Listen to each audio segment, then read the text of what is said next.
继续来看彰化县，连续2天拢是零确诊，但是咧增加一个死亡的个案，是台北网咖家族用餐的传播链，是一个大约65岁男性，伊并无慢性病，住院2个月来死亡。县政府嘛呼吁县民赶紧来做预防针，安尼才会当来降低到当前的死亡率。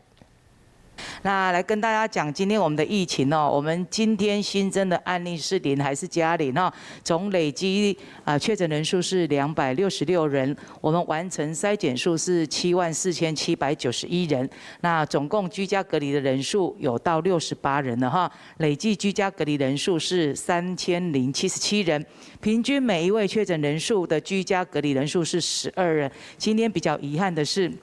我们今天又多了一个这个死亡案例，所以累计死亡案例总共是在11人哦。那这个案例它是60到69岁的一个部分哦。那我们看起来这个还是要拜托大家哈，我们这个不要染疫就不会有死亡的一个可能性，所以还是要拜托大家勤洗手、戴口罩、保持社交距离。今天我们的足迹还是没有足迹哈。那很不幸的，今天增加一个死亡的案例哈。那这个死亡案例是在 60到69岁这个族群，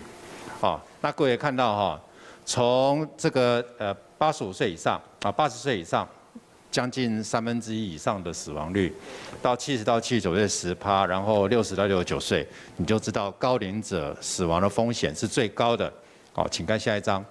那今天新增加这个死亡，实际上他从发病到住院已经很久了哈，将近有2个月，他是最早 我们在那个万华家族的这个群聚里面的一个长辈的个案，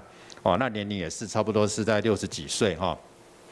那他一开始发病的时候，CT 值病毒量也很高哈，是16。那各位看到我们现在死亡的这11个案例里面呢，